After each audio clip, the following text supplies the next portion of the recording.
Kemudian Yesus berbicara kepada orang banyak dan murid-muridnya.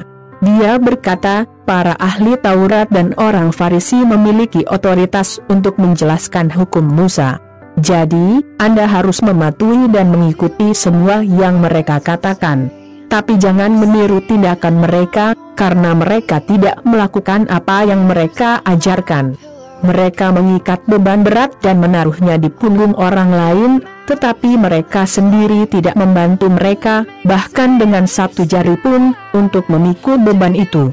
Semua yang mereka lakukan harus dilihat oleh orang lain. Lihat betapa hebatnya bagian-bagian dari kitab suci yang mereka salin dan ikat di dahi dan lengan mereka. Dan lihat liontin besar di sampulnya. Mereka lebih suka tempat terbaik di jamuan makan dan tempat kehormatan di sinagoga. Mereka suka disambut dengan hormat di lapangan dan disebut Tuan. Namun, Anda tidak boleh disebut Tuan, karena Anda semua adalah anggota keluarga yang sama dan hanya memiliki satu guru. Dan di bumi ini jangan menyebut siapapun sebagai ayah karena Anda hanya memiliki satu Bapa yang di surga. Anda juga tidak boleh disebut pemimpin karena Anda memiliki seorang pemimpin, Sang Mesias. Di antara kamu, yang terpenting adalah yang melayani orang lain. Barang siapa mengagungkan dirinya akan dipermalukan, tetapi siapa yang merendahkan dirinya akan diagungkan. Celakalah Anda, para guru hukum dan orang Farisi, orang munafik. Karena Anda menutup pintu kerajaan surga untuk orang lain, tetapi Anda sendiri tidak masuk, juga tidak mengizinkan mereka yang mau masuk. Celakalah Anda, para guru hukum dan orang Farisi, orang munafik. Karena Anda mengeksploitasi para janda dan mencuri harta benda mereka dan, untuk menyamar, berdoalah panjang lebar. Jadi hukumanmu akan lebih buruk. Celakalah Anda, para guru hukum dan orang Farisi, orang munafik.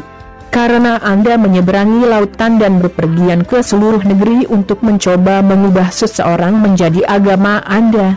Dan ketika Anda melakukannya, Anda membuat orang itu 2 kali lebih layak masuk neraka daripada Anda sendiri. Celakalah Anda, pemandu buta.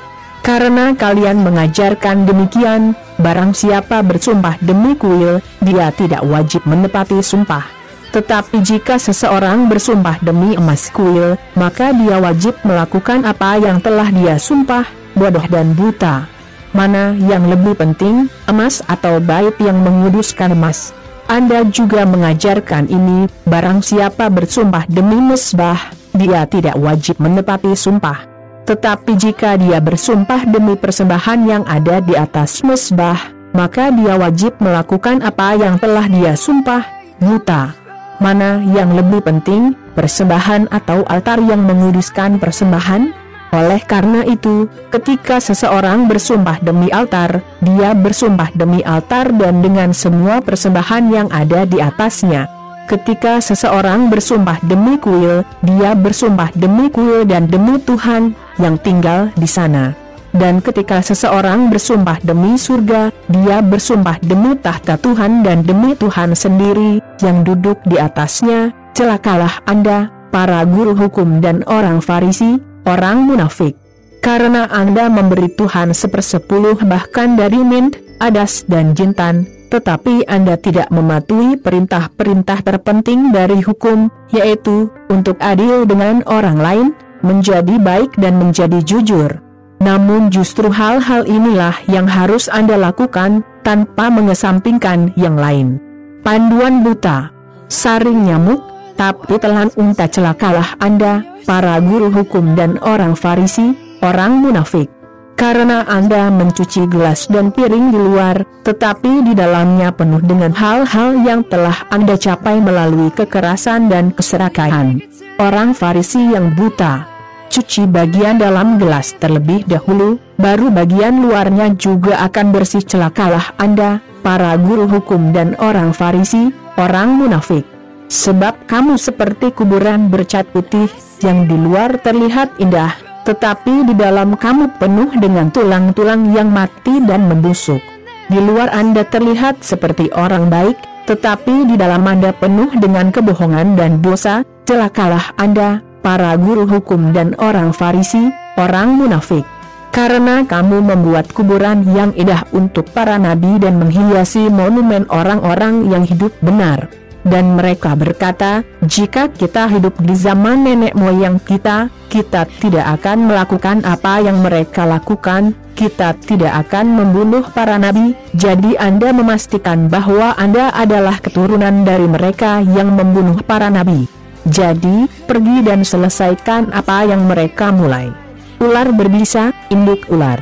Bagaimana mereka berharap untuk lolos dari kutukan neraka? Karena aku akan mengutus mereka nabi, orang bijak dan guru. Anda akan membunuh beberapa, menyalibkan yang lain, mencambuk yang lain di sinagog dan mengejar mereka dari kota ke kota. Itulah sebabnya Tuhan akan menghukum Anda atas kematian semua orang tak berdosa yang dibunuh nenek moyang Anda, dari kematian Habel yang tidak bersalah hingga kematian Zakarias, putra Barakias, yang Anda bunuh di antara kuil dan altar. Saya katakan ini benar, hukuman untuk semua ini akan dijatuhkan pada orang-orang saat ini.